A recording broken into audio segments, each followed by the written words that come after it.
으로 환영합니다. 성경에 보면 많은 인물들이 등장합니다.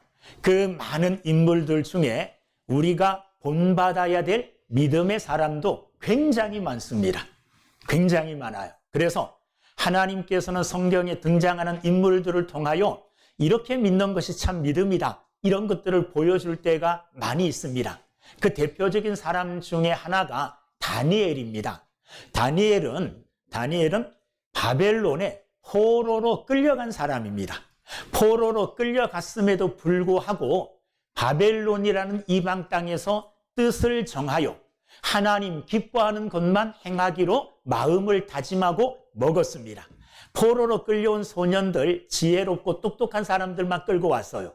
그래서 그들에게 왕의 진수성찬을 먹여서 아주 기름지게 잘 자라게 하려고 했습니다. 그런데 다니엘과 그의 친구 3명은 왕의 진수성찬, 이것은 우상에게 드렸다 나온 음식이기 때문에 그 음식으로 자기를 더럽히지 않기로 결심하고 다짐하고 뜻을 세웠어요. 그래서 담대하게 채소만 먹겠다, 물만 먹겠다, 이렇게 다짐하고 그렇게 제의해서 그렇게 허락을 받았습니다. 그런데 채소와 물을 먹었는데도 불구하고 다른 왕의 진수성찬을 먹는 그 사람들보다 더 얼굴이 윤기가 나고 더 지혜롭고 더 건강하고 아름답게 자라는 거예요. 그래서 하나님이 기뻐하는 일만 하기로 뜻 세운 대로 행하였습니다. 그리하여 마침내 다니엘은 바벨론이라고 하는 큰 나라의 국무총리가 되었습니다. 그가 말년에 국무총리로 있을 때에 다리오 왕이 국무총리를 3명을 세웠어요. 각 전국을 120도로 나누고 그 위에 총리 3명을 세웠는데 그 총리 3명 중에 다니엘이 1명 포함되어 있는 겁니다. 이방에서 온 포로인데도 타국에 가서 출세하여 총리가 된 거예요. 그런데 총리로서 얼마나 일을 지혜롭게 잘하는지 왕의 사랑을 독차지합니다. 그러자 다른 총리와 다른 사람들이 다니엘을 시기하고 다니엘을 어떡합니까? 다니엘을 미워하기 시작합니다. 그래서 어떻게든지 간에 이 다니엘을 어려움에 빠뜨리려고 음모를 꾸밉니다. 그래서 다니엘이 무슨 나쁜 짓 하나, 이상한 짓 하나, 아무리 감시를 해봤지만은 다니엘이 행하는 행동이 너무나 똑바른 거예요. 흠찾을 길이 없어요. 그런데 다니엘에게 특별한 한 가지 습관이 있는데 그 습관은 뭐냐? 하루에 3번씩 자기의 조국을 향하여 창문을 열어놓고 기도하는 거예요. 이것이 다른 사람들과 다른 습관이었습니다. 그래서 사람들이 머리를 짜내 다니엘이 3번씩 창문을 열고 기도하는 이것을 빌미로 해서 다니엘을 죽일 음모를 꾸밉니다. 그 음모가 뭐냐 하면 왕에게 이제 상소를 하는 거예요. 앞으로 30일 동안 왕 외에 다른 그 어떤 신들에게 기도하는 사람이 있으면 사자굴 속에 빠뜨립시다. 왕이 그 이야기를 좋게 여겼습니다. 그래서 왕이 조서를 써가지고 왕의 도장을 쾅 찍었어요. 왕의 도장을 찍었다는 말은 왕의 권위로 이 명령은 그대로 무슨 일이 있어도 지켜져야 된다는 왕의 권위의 상징이에요. 그 도장이. 도장 찍어서 전국의 그 방을 다 전하였습니다. 자, 이 소식을 다니엘이 알았을까요? 몰랐을까요? 알았겠죠. 다니엘이 이 소식을 듣고 자기를 향한 공격이라는 것을 알았을까요? 몰랐을까요? 알았지요. 다니엘은 지혜로운 사람이에요. 정치적인 경력도 많고 여러 많은 경험들이 있기 때문에 갑자기 이런 일이 생긴 것은 나를 겨냥한 원수들의 음모구나, 이걸 알았다는 말이에요. 자, 이 사실을 알고 다니엘이 어떻게 했을까요? 평소처럼 창문을 열고 기도하면 사자굴 속에 떨어져요. 기도했을까요? 말았을까요? 했어요. 그래서 다니엘서 6장 10절 제가 한번 읽어볼게요. 다니엘이 이 조서에 왕의 도장이 찍힌 것을 알고도, 왕의 조서에 왕의 도장이 쾅 찍힌 것을 알고도 자기 집에 돌아가서는 윗방에 올라가 예루살렘으로 향한 창문을 열고 전에 하던 대로 하루 3번씩 무릎을 꿇고 기도하며, 그 뒤에 뭐라 그러냐면 하나님께 무릎 꿇고 기도하며 그의 하나님께 뭐 하였더라? 감사하였더라. 할렐루야. 감사할 일입니까? 이제 기도하게 되면 사자굴 속에 떨어져 죽어요. 현실은 사자굴 속에 떨어져서 죽는 것이 현실입니다. 기도했으니, 기도하면 이 사실을 왕에게 고할 것 아닙니까? 그럼에도 불구하고 이 다니엘은 왕의 조서에 도장이 찍혔고 그것이 전국에 다 발표되었음에도 불구하고 그것을 알고도 전에 하던 대로 그대로 했을 뿐만 아니라 그의 하나님께 감사했다는 겁니다. 어떤 상황에서 감사했습니까? 가장 불리한 상황, 가장 어렵고 최악의 상황에서 다니엘은 뭐 했느냐? 하나님 앞에 감사했다는 겁니다. 이게 성경의 위대한 믿음의 사람의 감사 생활입니다. 보통 일반적으로 세상은 언제 감사합니까? 일반적으로 감사할 어떤 일이 있을 때 감사하죠. 그죠? 내가 뭐 해서 사업을 했는데 사업이 잘 됐어요. 야, 감사하다. 내 아들이 서울대 입학했어요. 감사할 일이죠. 감사하다. 그래서 감사해요. 내 아들이 좋은 직장에 취직을 했어요. 감사할 일이죠. 감사해요. 생일을 맞이했는데 내가 몇 년까지, 오늘까지 건강하게 살아왔어요. 너무 감사해요. 그래서 하나님께 감사합니다. 자, 일반적인 세상의 사람들, 또 교회의 일반적인 성도들도 하나님께 감사할 때 어떤 감사의 조건이 있을 때 감사합니다. 그런데 성경의 진정한 감사는 그런 감사가 아니라 다른 감사, 어려워도 감사할 수 없는 조건에서도 하나님께 감사하는 것, 이게 진짜 감사인 줄로 믿습니다. 자, 오늘 우리가 로마서 6장을 읽었는데 로마서는 사도 바울이 로마 교인들을 위해서 로마 교회에 보낸 편지입니다. 로마 교회에 보낸 이 편지를 쓸 때 사도 바울은 감옥에 갇혀 있지도 않았습니다. 그리고 이 편지를 쓸 때 사도 바울은 어떤 큰 감사의 조건을 맞이한 것도 아닙니다. 자, 그럼에도 불구하고 사도 바울은 이 편지를 쓰다가 갑자기 오늘 본문 6장 17절에서 뭐라고 말합니까? 하나님께 뭐하라? 감사하리로다. 갑작스럽게 하나님께 감사하다는 고백을 합니다. 감사의 이야기를 꺼내요. 자, 이 감사의 말씀을 하기 전에 로마서 1장부터 사도 바울은 지금 무엇에 대해서 로마 성도들에게 말하고 있었느냐? 인간의 처참한 상태, 인간이 지금 어떤 상태에 처해 있는가, 이것을 차근차근 설명을 해오고 있었습니다. 로마서 1장 21절에 하나님을 알되 하나님을 영화롭게도 아니하며 감사하지도 아니하고, 하나님을 알면서도 감사하지 않는 것이 인간이라는 겁니다. 감사를 잃어버린 것이 죄의 시작이라고 말하고 있습니다. 그리고 로마서 3장 9절에 와서 온 세상에 있는 모든 사람들이 다 죄 아래 있다, 이렇게 말하고 있습니다. 로마서 3장 9절, 그러면 어떠하냐? 우리는 나으냐? 결코 아니라 유대인이나 헬라인이나 다 죄 아래에 있다고 우리가 이미 선언하였느니라. 유대인, 헬라인, 이 세상에 있는 모든 사람들이 다 어디에? 죄 아래에 있다, 이렇게 사도 바울은 선언하고 있습니다. 로마서 3장 10절에서는 의인은 없나니 하나도 없다. 스스로 하나님 앞에 설 수 있는 의인은 하나도 없다고 사도 바울은 인간의 상태를 설명하고 있습니다.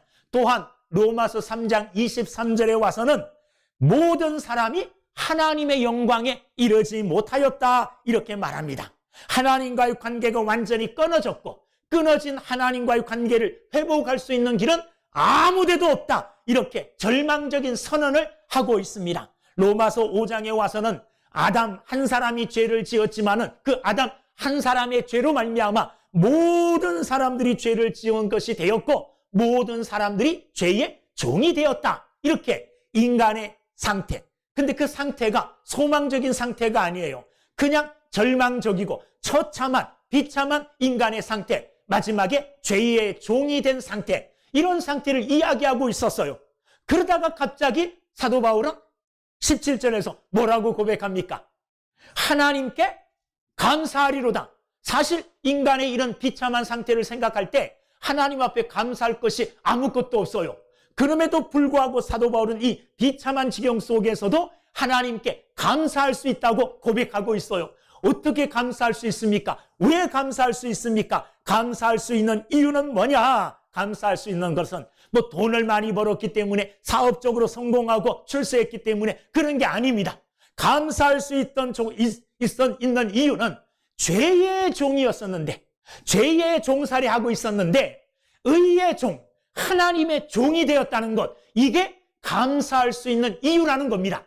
그러면서 오늘 본문 말씀을 통해서 우리가 한평생, 일평생 하나님 앞에 감사할 수 있는 조건, 감사할 수 있는 이유를 우리에게 설명해 주고, 우리에게 말씀해 주고, 우리로 하여금 일평생 다른 그 어떤 것이 다 잘못되더라도 이 한 가지 사실만 붙들면 하나님께 감사하는 삶을 살 수 있다고 우리에게 말씀해 주고 있는 겁니다. 여러분, 이것은 오늘 믿는 우리에게 주시는 하나님의 소망적인 말씀입니다.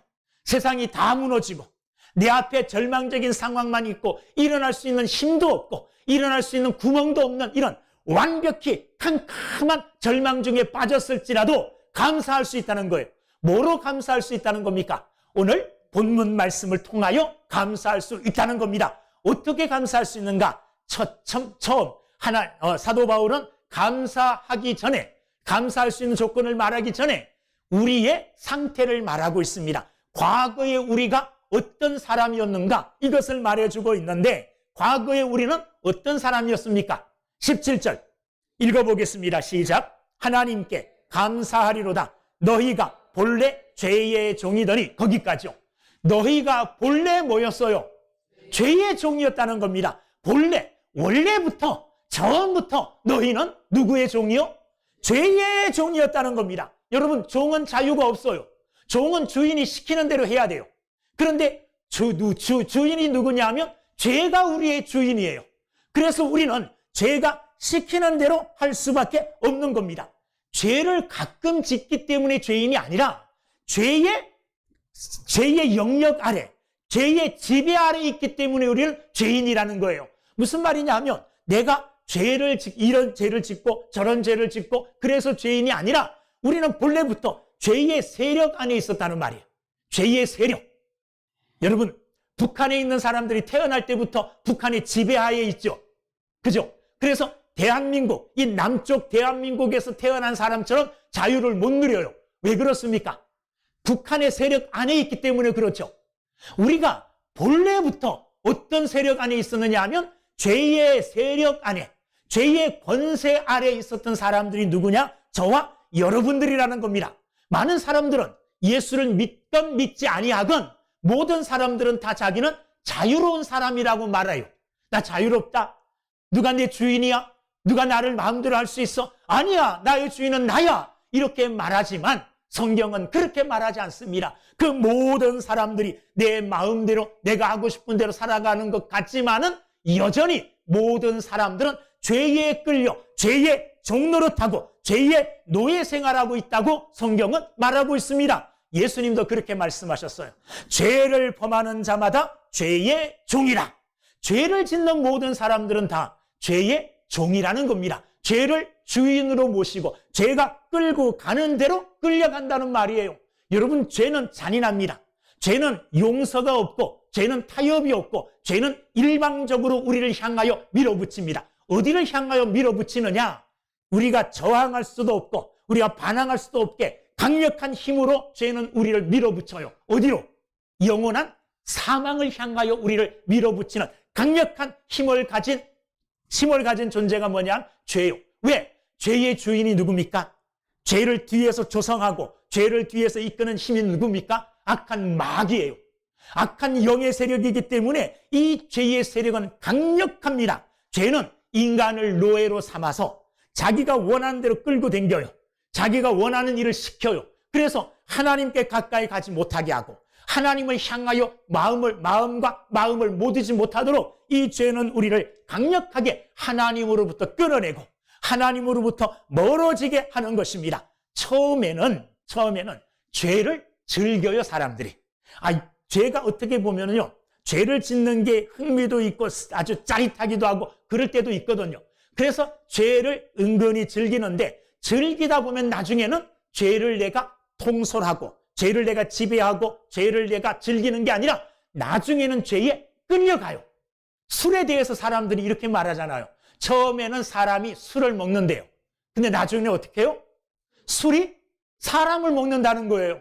그래서 술의 노예가 되고 술에 끌려가고 술이 지배하는 이런 사람이 된단 말입니다. 된다고 말해요. 돈도 마찬가지예요. 처음에는 사람들이 돈을 벌고 돈을 자기 마음대로 요리하고 돈을 자기 마음대로 사용하고 돈을 지배하는 것처럼 느껴져요. 그런데 이게 좀 지나치고 너무 거기에 몰입하다 보면 돈이 사람을 지배하고 돈이 사람을 끌고 다닐 때가 많아요. 여러분 세상 사람들 보십시오. 어디 무엇을 따라 행하고 있습니까?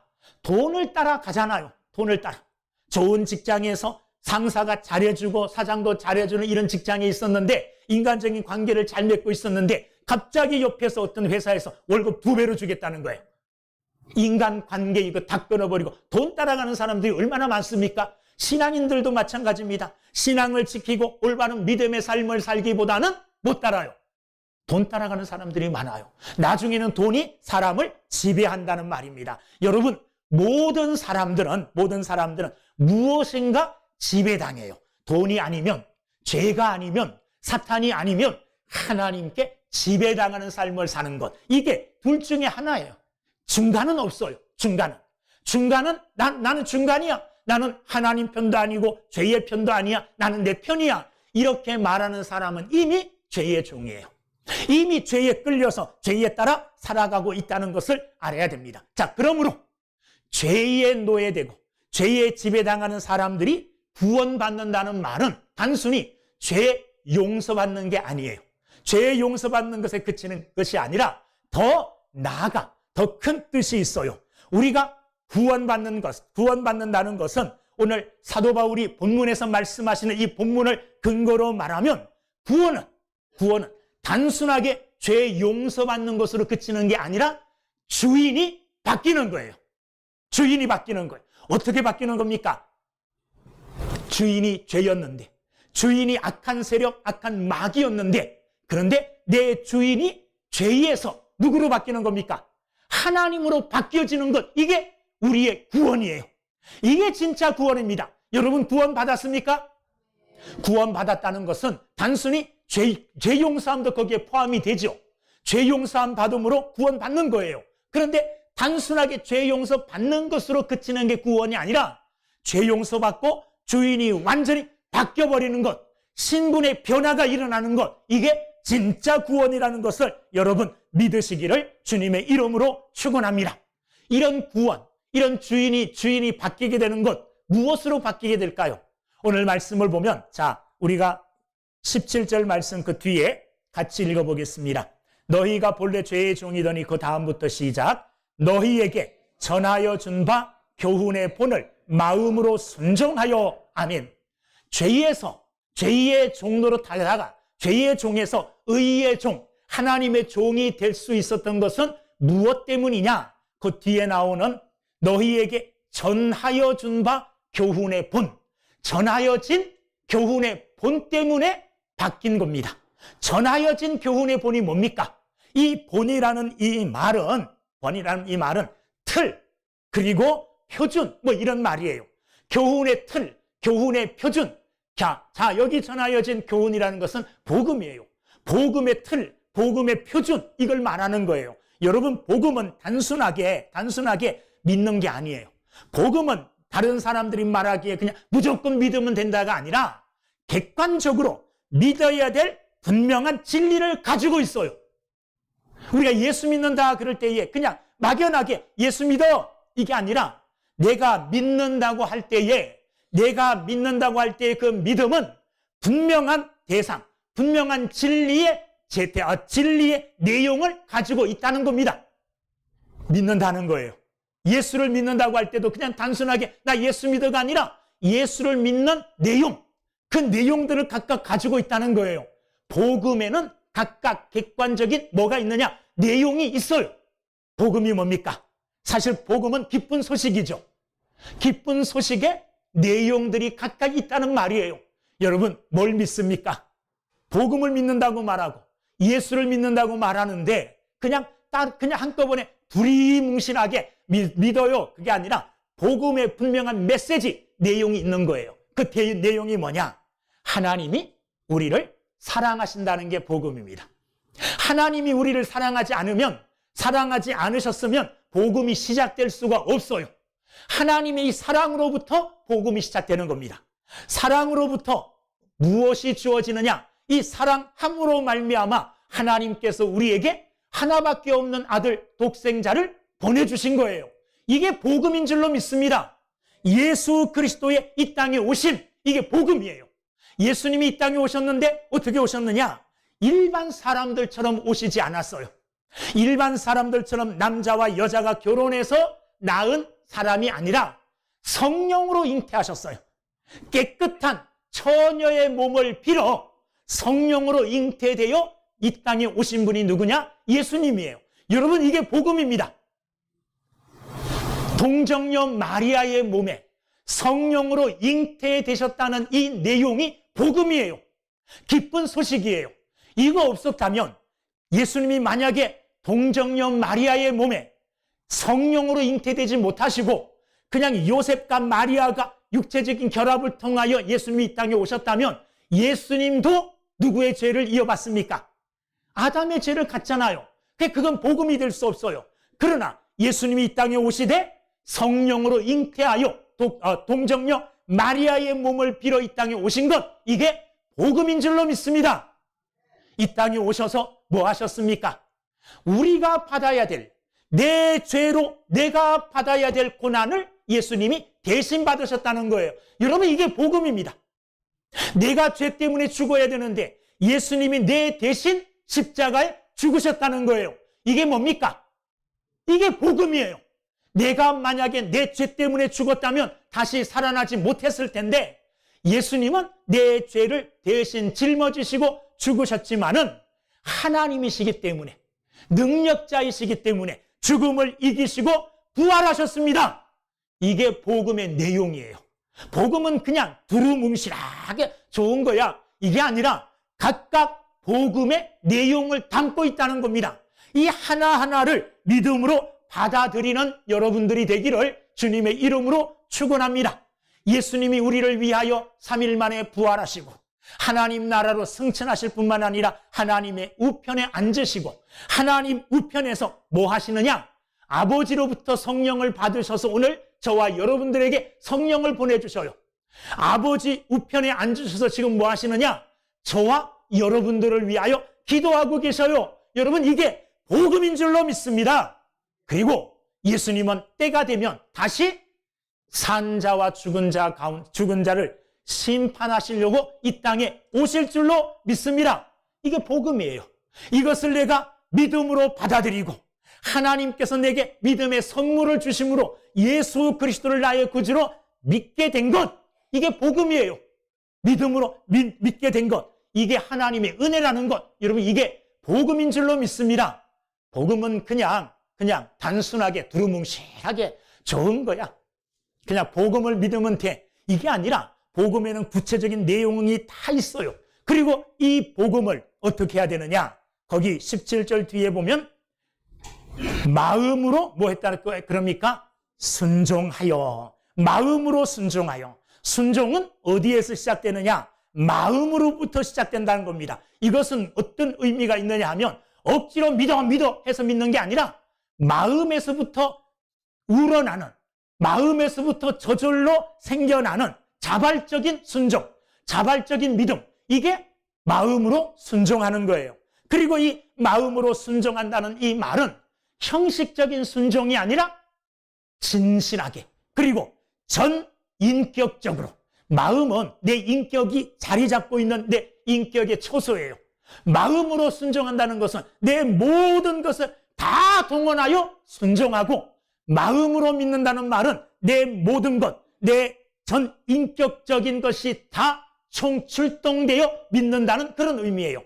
그러므로 복음의 각각의 내용을 하나님이 우리를 사랑하시고 사랑하심으로 예수님 보내주시고 예수님께서 내 죄를 위하여 십자가에 죽으시고 내가 그것을 하나님의 은혜로 말미암아 믿게 되어진 이것, 이 모든 복음의 내용들을 마음으로 믿게 되어짐으로, 마음으로 순종하게 되어짐으로 우리가 어떻게 된 거예요? 죄에서 어디로? 의로, 죽음에서 생명으로 옮겨진 줄로 믿습니다. 이 믿음을 받은 자들이 저와 여러분들이에요. 여러분, 믿음은 내 안에서 만들어지는 게 아닙니다. 아무것도 없었는데 내가 내 안에서 믿음을 생성해가지고 내 믿음을 내 안에서 만들어내는 게 아니라 믿음은 외부에서 주어지는 거예요. 누가 주시는 겁니까? 하나님이 주시는 은혜예요. 이 믿음의 은혜를 받음으로 저와 여러분들은 죄의 종이었는데, 그래서 죄가 밀어붙이고 끌고 가는 대로 끌려갈 수밖에 없었는데, 죄의 종착지는 영원한 사망, 영원한 멸망이었는데 죄의 종에서 어디로 옮겨졌어요?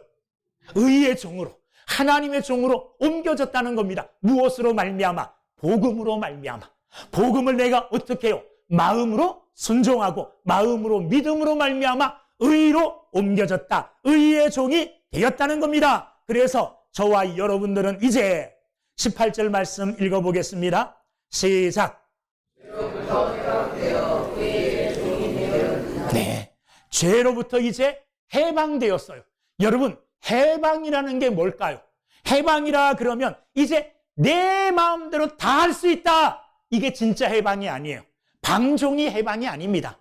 해방은 어디에서 해방되는 거냐 하면 죄로부터 해방되는 거예요.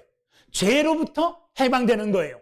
죄가 우리를 억압하고 죄에 짓눌려 있었고 죄에 끌려가고 있었고 죄의 종노릇하고 있었는데, 죄가 좋아하고 죄가 기뻐하는 것만 하고 있었는데 거기에서 이제 해방되어서 어디로 옮겨진 거냐 하면 하나님께로 옮겨진 거예요.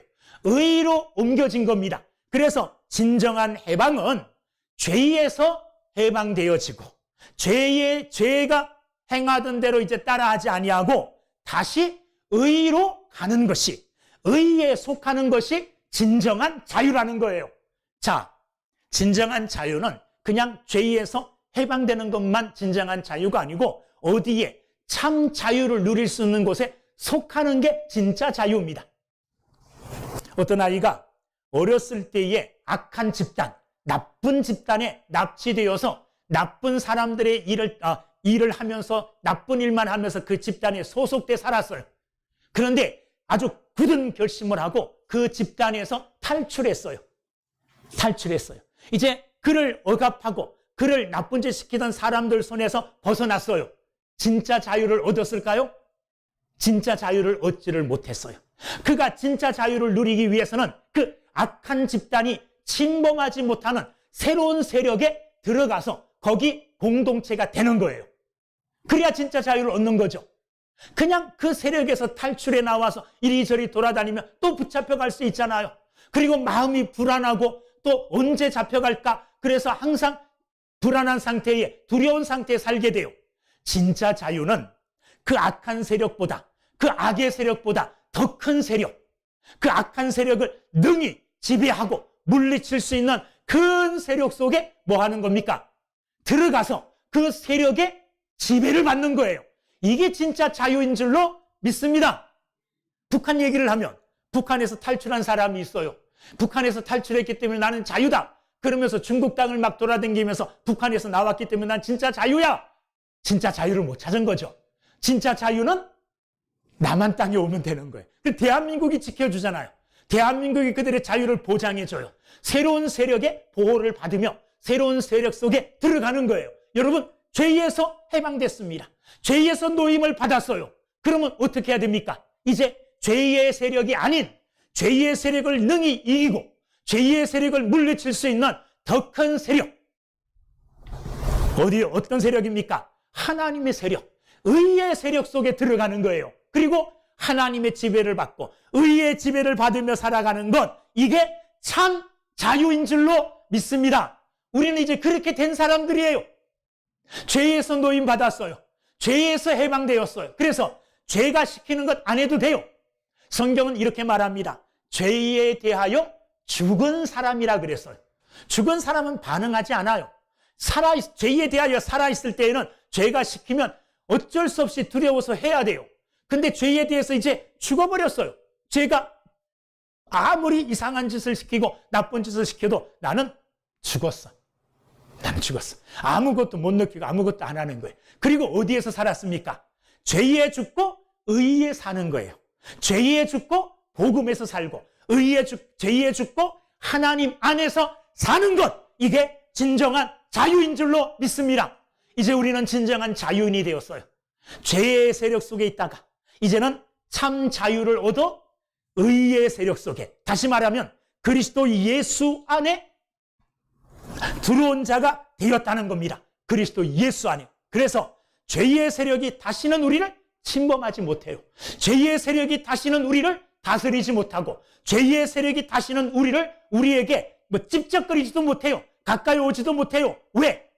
우리는 의의 세력, 하나님의 능력의 세력, 그리스도 예수 안에 있기 때문에 이 안에 있는 존재들은 밖에 있는 불의의 세력이, 죄의 세력이 건들 수가 없어요. 침범해 올 수가 없어요. 저와 여러분들은 이제 그리스도 예수 안에 있으므로, 의에 있으므로, 하나님 편에 있으므로 이제는 참 자유를 얻은 사람들입니다.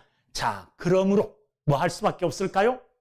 사도 바울이 17절 처음에 하나님께 뭐 하리라? 감사하리로다. 하나님께 감사하리로다. 이게 감사의 조건이에요. 이게 감사의 조건. 사도 바울이 감사할 수 있었던 이유는 죄의 종이었는데, 그래서 죄가 끌고 다니는 대로 끌려다니다가 죄의 고향인 마지막 멸망에, 지옥에 갈 수밖에 없는 존재였는데, 그 죄의 세력에서 우리를 건져내셨어요. 뭐로? 복음으로. 예수 그리스도의 십자가의 죽으심으로 우리를 죄의 세력에서 해방시켜 의의 세력, 의의 세계, 그리스도 예수 안으로 우리를 인도해 주셨으니 이거야말로 성도들이 평생 감사해야 될 이유라는 겁니다. 저와 여러분들은 이 감사의 이유를 가진 자들이에요. 이 감사의 이유를 감사하지 못하도록 방해할 만한 것은 세상에 아무것도 없어요. 내 건강이 최악으로 나빠져도 이 감사를 없이 할 수 없어요. 내가 세상에 하던 사업이 완전히 망해도 이 감사를 없이 할 수는 없어요. 내가 사랑하는 사람과 관계가 굉장히 나빠지고 참 그것으로 인하여 마음의 불안을 가지고 마음의 평안을 이루지 못하고 살아가더라도 그것이 이 감사의 이유를 없앨 수는 없다는 겁니다. 이 감사의 이유는 우리가 평생토록 붙들고 감사해야 될 감사의 이유예요. 이건 잊지 말고 이 사도 바울처럼 하나님께 감사하리로다, 이 말씀을 마음껏 크게 외치며 살아가는 믿음의 사람들이 다 되기를 주의 이름으로 축원합니다. 한번 따라하겠습니다. 순간순간 시간 날 때만, 아니 나중에 따라, 순간순간 힘들고 어려울 때마다 이 말씀을 외치십시오. 사도 바울처럼 따라하세요. 하나님께 감사하리로다. 하나님께 감사하리로다. 그러면 돼요. 감사의 조건은 알고 있잖아요. 죄의 세력 속에 있었는데 의의 세력 속으로 나를 옮겨주셨구나. 이 감사의 조건이거든요. 어렵고 힘들 때 이 말씀을 되뇌이며 힘을 내는 여러분들이 되기를 주의 이름으로 축원합니다. 기도하겠습니다.